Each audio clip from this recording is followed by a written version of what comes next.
There's the record.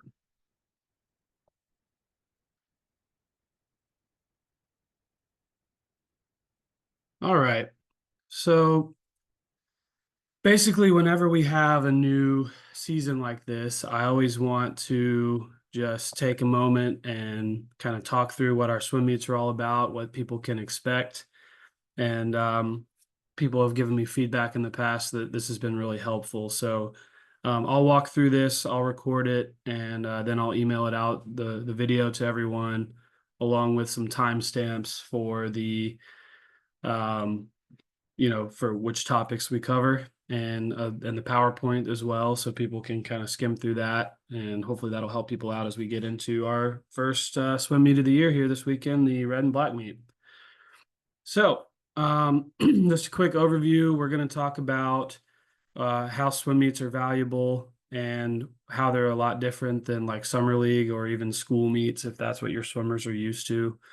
And we'll talk about the Ramsey pool. We'll talk about how the format of the meets and multiple sessions. We'll touch briefly on prelims and final meets, and all that sort of thing. So that will be the game plan. How do I go backwards? I didn't mean to go forward there. There we go. And yeah, so we'll continue jumping on in through it here. So this is a very outdated picture of the Ramsey Center. If you've been in there lately, they actually they hosted the women's NCAA championships this past year, and so there's like a big banner in there with all the NCAA teams that participated, and they actually painted the bleachers black now instead of that red color. And all the national championship banners are hanging under that overview window right there. So I think it'll look a little different, but by and large, this is the Ramsey Center that we'll be swimming in. And so I always like to share that just because I feel like this picture gives a good example of just how vast the facility is and how it's kind of easy for kids to wander around and that sort of thing. But parents will be up in the bleachers here on your left, kids down on the deck. That glass hallway back there, there's some locker rooms, and there is the parent and officials and coaches hospitality room classroom in the very back corner over there, where we'll give our timers like drinks and snacks and things like that. So that is Ramsey. Now, to give you guys an overview of what our season is like, we usually have about one swim meet per month. In the winter months, sometimes it gets a little bit more dense. But even those meets are not necessarily meets that every swimmer on the team will attend. For example, in February, you'll have a meet that most of the club will go to, but then there will be a 14 and under state championship where obviously only 14 and under swimmers are going, and only if they have, state qualifying times to qualify for that meet, for example. But in general, it's about one meet per month. Here in September, we've got two meets at Ramsey, the red and black one and the red and black two. And the main reason we did that is just because the October meet this year falls a lot later than normal. And we just wanted a chance for our kids to get some more swims early in the season, because that's how you get times and improve your times and add events to your event list. So having more opportunities to get swims in is really, really important for our athletes. So usually we'll have a red and black in September. This year it's the both red and black meets. October, we'll do an ABSC invite every year. We're doing that again this year, the Fall Classic. November, we'll do a travel meet. When I say travel, that's usually to either Dynamo, which is in, Chambly, so an hour up the road, or like Augusta. We've gone to Augusta that weekend before, but usually it's not too far of a travel meet. December, we'll host the Classic City Quad meet at Ramsey, which will have four big teams in it. One of them being us. That's why it's the quad meet. And we're actually hosting the 15 and over senior state championships in December this year as well. We don't normally host that December meet. We usually host the summer senior state meet, but we're adding that this year. January, we'll do a New Year's kickoff, kind of early to mid-January.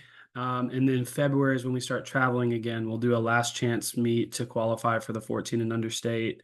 Or some of the like senior kids will try to qualify for their like sectionals level or higher meets.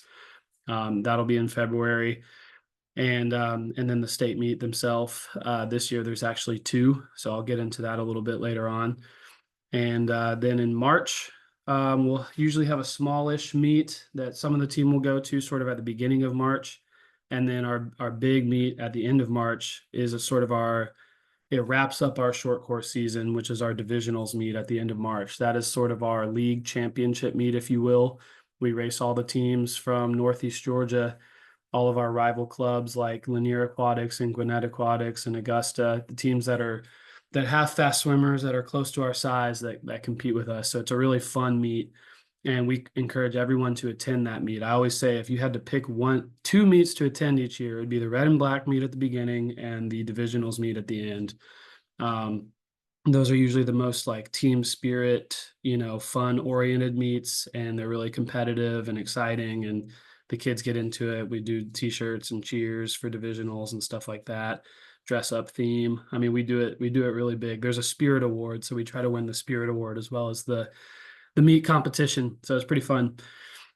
February and March is what we call championship season. So that's why there's the state and the divisionals, and for our high school senior one kids, you might have like a sectionals level meet or some bigger, junior national type stuff coming up in that championship window there. Then in April is sort of when we reset for the long course season. And the long course season is when we switch to the 50-meter Olympic format. And there's usually 1 to 2 meets per month, usually about 2 in the summer as well. And that's when some of our swimmers will stop and do summer league, and others will continue, swimming and do the long course season. And some people will do both. We have a little bit of everything with our club. One thing we're doing more and more of now, and we actually have a full slate of them this year, is our mini meets. We have one per month, and they are corresponding with all of the big meets.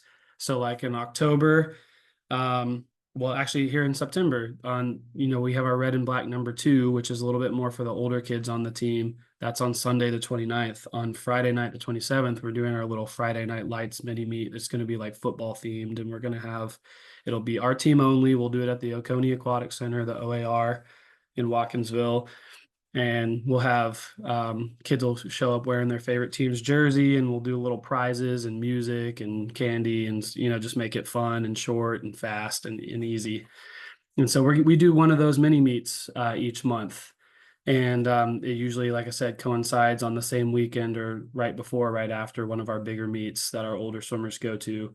They're mostly at OAR. We might do 1 or 2 at Ramsey. We usually do the December one at Ramsey, the Santa mini meet. And we've actually struck up a partnership with a new team that started at the Morgan County Aquatic Center. And so we're probably going to do 1 or 2 down there at the Morgan County Aquatic Center just to kind of help support them. And they might come to 1 or 2 of ours to sort of support us. So just a little kind of a friendly partnership there, and a chance to race somebody else on another team, but still at a mini meet.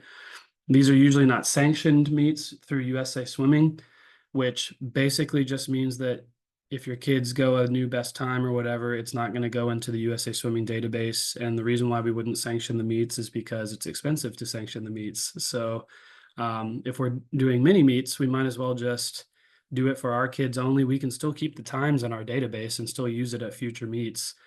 So even if it's not, officially sanctioned and going to USA Swimming and all that, that doesn't really matter that much for the younger swimmers. They'll get some meets where they get to do that, and they're meant to be cheap, easy, and fun.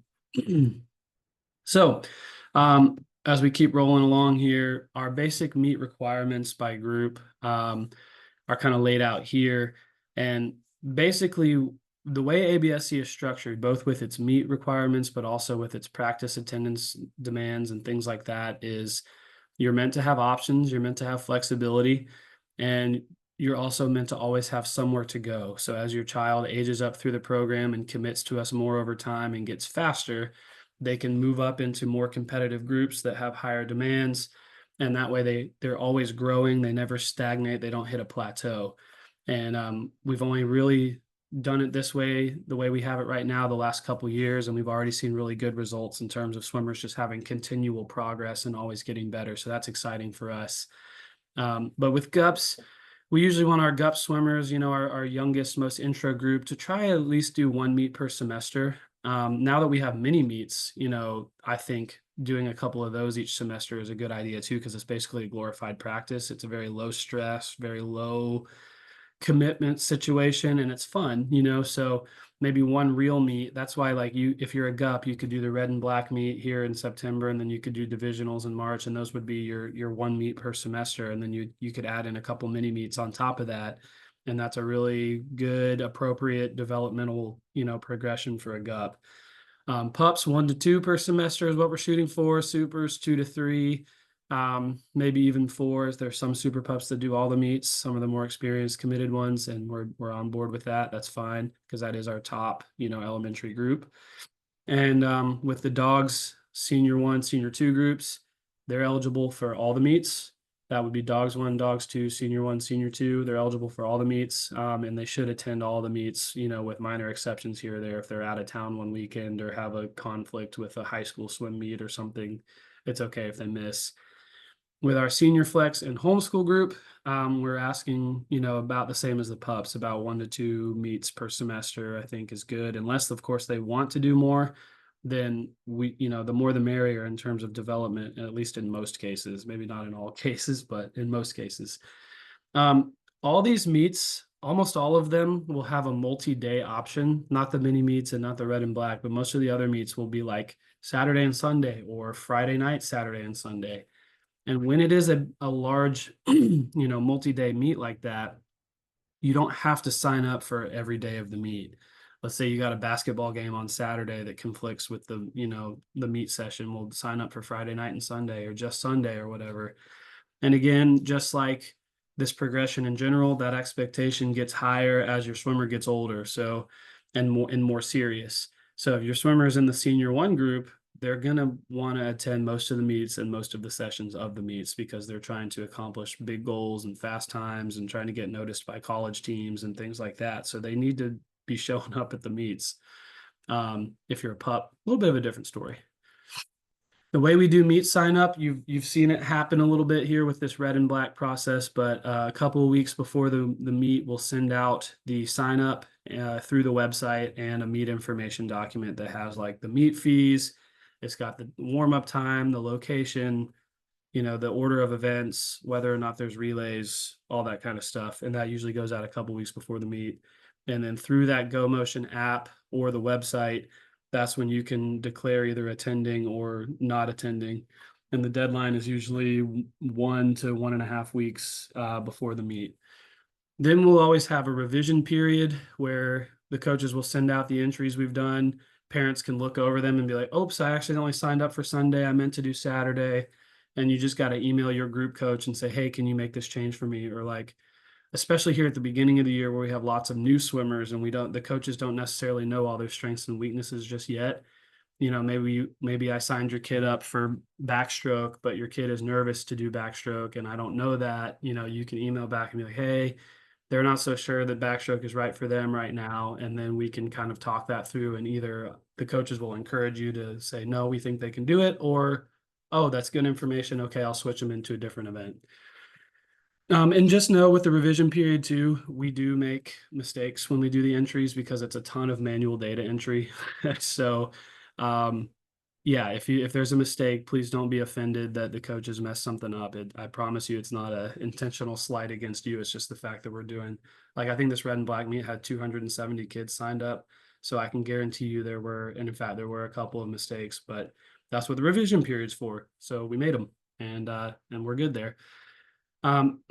Today I sent out, so today is a Friday, our red and black is 2 days from now on Sunday. So I sent out the final entries for red and black this morning. And at some point today or probably tomorrow, our treasurer, Clayton Foggin, will bill your accounts, and you can either pay it right away or you can wait and it'll run automatically on the first of the following month when your monthly bill runs. So whenever that, I don't know if it's posted or not because I don't have a swimmer in the meet. My kids are too young, but if Clayton has sent that bill already, then you can go in there and enter your, card data and pay it, or you can just wait until October 1st, and then it'll just pay on auto bill with the rest of your billing stuff. And heat sheets have been sent out as well. That is where you can look and see what heat and lane your swimmer is in. There's only an 8-lane pool, right? And so most of the events might have 24 kids in it. And so if you've got 24 kids that want to swim, 24, 11, 12 girls want to swim the 50 free, Well, they can't all fit in an 8-lane pool, so we do 3 heats of 8, and so there will be 3 heats of swimmers, and they're all scored and ranked against each other. So even if you're in the 3rd heat and you beat somebody in heat 1, then at the end of the event you're ahead of them. Um, and so yeah, the heat sheet has gone out with all the heat and lane assignments that went out for the red and black meet today. And this picture is one that has been passed around for a long time. Um, but this is exactly what the little chart should look like that you draw on your swimmer's arm with a Sharpie or their leg. This picture is funny to me because it kind of looks like the parent is like pinching their swimmer a little bit hard. You might need to lay off that a little bit, but what you've got here is an EHLS. The E stands for the event number. So on the top row there, you see event number 13. H is the heat 1, L is the lane 3, S is for swim, and they wrote IM, individual medley. The one below that is FR for freestyle. Looks like below that there might be a back for backstroke. But please, please, please send your swimmers with their heats and lanes written on their arm before they show up to the swim meet. And if you've done summer league swim before, usually summer league teams ask for this as well, so you should be familiar with that, or high school swim, they'll do that a lot of times too. Sharpies are a big part of the swimming world, and so I can't encourage you strongly enough to make sure you do this. Your swimmer will have a better experience on Sunday if they show up with their events already written out like this. So please do it. We're moving through. We're over halfway done now. We've gotten through the bulk of it. I'll keep going quick here, and we'll wrap up with a few minutes of Q&A time. So what is a parent's job at a swim meet? The parent's job at a swim meet is to make sure their swimmers are supervised. So unlike a basketball game where your kids are going to be sitting on the bench, with the coaches, swim meets, like a lot of times they're up in the stands with parents. And so parents, you've got to sort of be on your game to help make sure that your swimmers are getting to the pool. The exception there, of course, is if you're volunteering as a timer or an official or something, then hopefully you've got another parent or older sibling or friend of the family, other parent who that's kind of helping your swimmer get there, or they're just old enough and have their events written on their arm and they know how to do it. That's best case scenario. If your swimmer's, 9, 10, 11, 12, older, hopefully they can look at their arm, pay attention to the scoreboard, and know when they're supposed to get to the lane. But parents can also watch the board and help swimmers know when it's time to go talk to the coach. We usually want swimmers to talk to the coach 3 events before they should swim. So if your swimmer is in event 15, they should be talking to the coach by event 12. We encourage parents to be a cheerleader, not a coach. I'm not saying you can't ever tell your kids, hey, remember to streamline, but ultimately you are, paying us to be the coaches for your kids. It's not like rec baseball where all the parents got to get out there and coach. Like, you get to sit back in the stands and chill, and you're expecting us to coach. So hopefully you allow us to take care of that for you, and you can take on the duties of being a cheerleader rather than a coach. And of course, if you see something, that you want the coaches to address, just send us a message, say, hey, I've noticed this.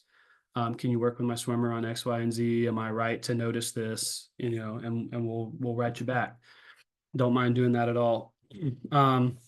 Parents should provide snacks and entertainment for their kids. Sometimes these meets last 3-4 hour sessions. And so, they're going to need cards, books, games, toys, hopefully they're not just sitting on a phone the whole time, but if you can provide some sort of entertainment, for your kids, that'll be good. And last, you're going to remind your swimmers to check in with a coach before they leave the swim meet. So before you just up and leave, make sure your swimmers come and tell the coach, like, hey, coach, I'm done. Is there anything else you need from me? Am I needed for a relay? Whatever. Come and talk to us before you just head out of the facility. The swimmer's job at a swim meet is to follow the pattern, the same pattern for every single event. They just need to get in this habit. Number 1, they need to talk to their coach before the race. Number 2, they need to swim their race.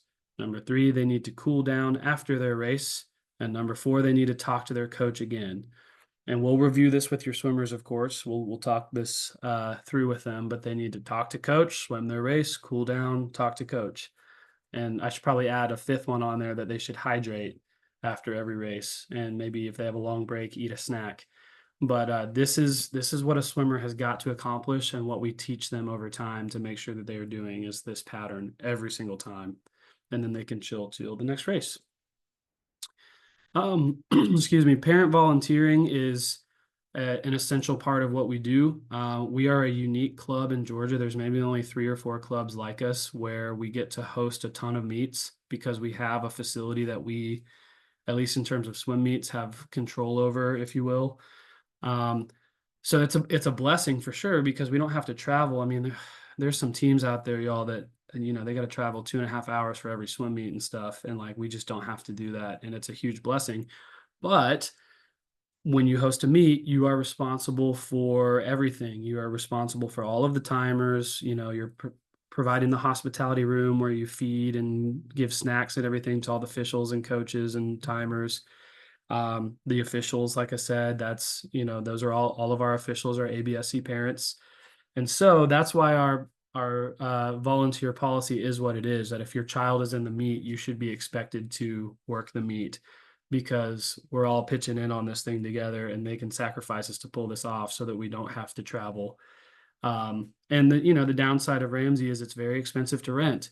And part of their rental agreement with us at ABSC is that they don't charge us as much as they could on monthly rent for the pool in exchange for charging us more for the swim meets, right? So they upcharge the swim meets on us. And I'm not salty about that at all. I get it. We have a good deal with Ramsey and we want to keep it.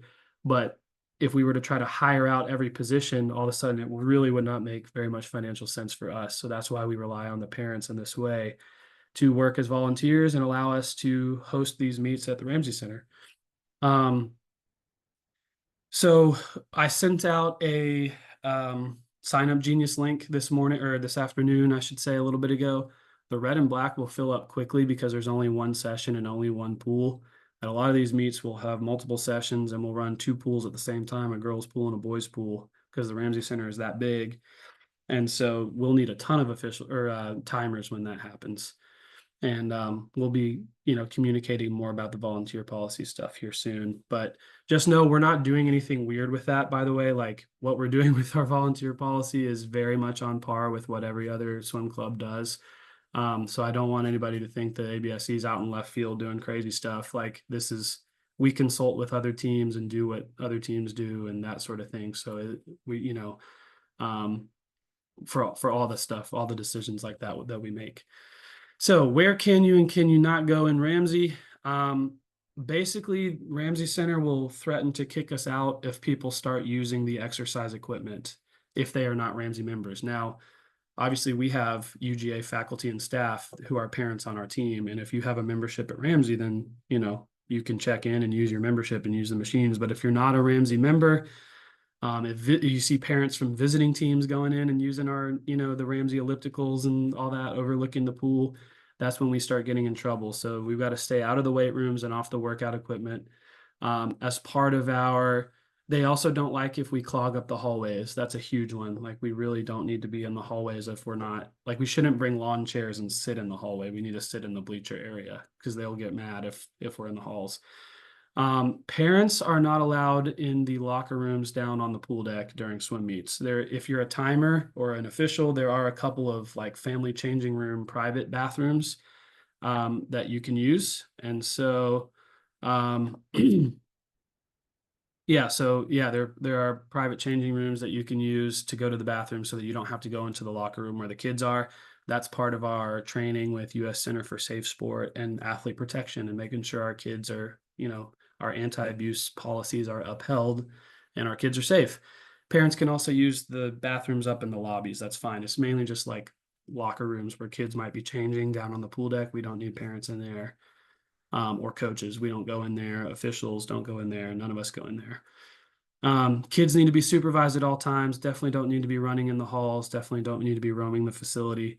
And even younger siblings. And one last one I should add is that the diving equipment over kind of by where the diving end of the pool, a lot of our young ABSC swimmers are like, oh, look, a practice diving board. I'm going to go jump on this thing. And those are very expensive equipment that the Georgia Diving Club, who's sort of the diving equivalent of ABSC, they'll be very upset if we break their diving stuff. So let's not do that.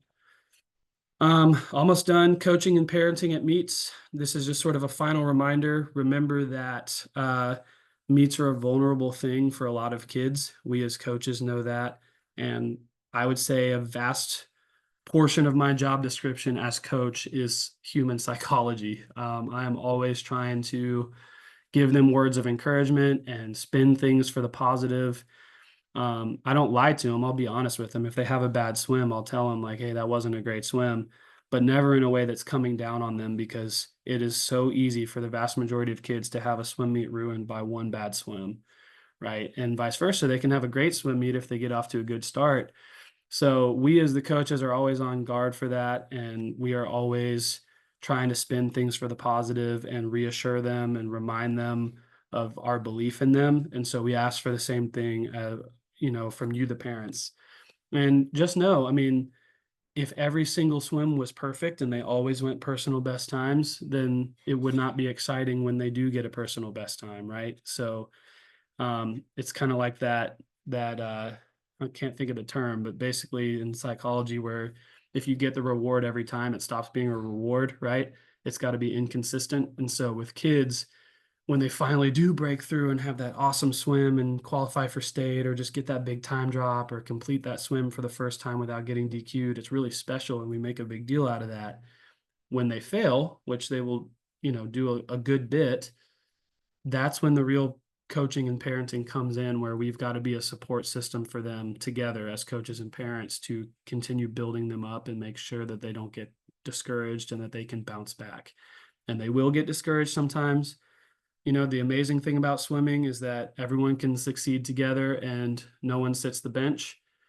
The downside of swimming is that it really is a psychological battle. It's probably like track and field and a lot of these other somewhat more individual sports where you're battling against yourself to improve. It's tough. It is a psychological battle, but we found that's why swimmers are good students. That's why swimmers are often successful in life, is because they learn at a young age how to be mentally tough. And they will definitely learn that in this sport. I skipped over this point accidentally, but some kids are what I would call a gamer from day one. They're just super competitive, but they bounce back easy and they're positive and they're just competitive at all times and they're not mentally fragile when they fail and things like that. That's a small percentage of kids. Most kids are, myself included, when I was a swimmer, one bad swim could spiral me. I mean, I remember crying in my goggles after some bad races in the cool down pool, even as a high schooler. Like, I mean, that stuff would happen. And so but I had amazing coaches and my parents were awesome. My parents would just always support me in we believe in you, son type way. And we love to watch you swim. That last point on the bottom, that comes from that I love to watch you play website. All parents should look into that, by the way. I love to watch you play, but my parents were really good at that. They would say, you did your best and I love to watch you swim and I'm proud of you. And not having my parents, get after me if I failed or had a bad swim. I mean, that's probably what kept me in the sport through some tougher times, that and some really amazing coaches. Oh, okay. Let me see. I think I'm about done. Yep. Okay. This is the last slide, and then I'll do some links and some Q&A. So what to bring to meets. Like I said earlier, you want to bring Sharpies. You want to bring your team colors and your team spirit, specifically for this red and black meet and for the divisionals meet. If you're on the red team this weekend, wear red. If you're on the black team, wear black. Make sure your swimmers have snacks with them. A lot of times there are no concessions at Ramsey. I would expect there won't be concessions this weekend. Come with their heat sheet printed out, stuff to entertain them. Make sure they got their suit, their cap, their goggles, their towels, a couple of backup towels and backup goggles. You might want the Meet Mobile app. That's a good app to keep up with live results. As soon as a race finishes, our admin officials publish the results to Meet Mobile, so you can see how they did and how they ranked and all that. And just remember, at Ramsey, a lot of times there's no Wi-Fi guest access. So just some things to kind of put on your agenda right there and have in your mind. So hopefully that was helpful. Here's a few helpful links. Like I said, I'm going to email out this PowerPoint and it'll have, all that stuff that I just went through, as well as a master calendar link and the events page where you can see all the other swim meets and the parent info page of the website. So to wrap up there, oh, I did see one comment earlier that someone said you can buy a day pass at Ramsey and use the equipment. So that would be a different story as well. I have no idea how Ramsey would want to police that, but if they allow it, so be it. Just make sure if someone comes and questions you, you can say that like, yes, I did have the day pass or whatever it is. And yeah, so that should be about it for now. I do want to open it up for a couple of minutes of Q&A if anybody's got any. And if not, then great. And thanks for joining me. And when we're done, I'll stop the recording and send this all out. So does anybody have any questions for the time being? You can either unmute yourself and start talking, or you can post something in the chat.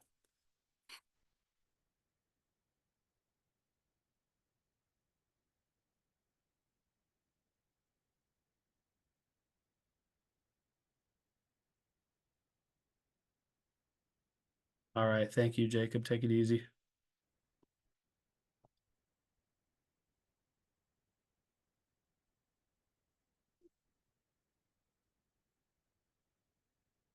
All right. I'll give it about 30 more seconds here. If anybody's got questions, feel free to jump in or type. And if we're done, then so be it.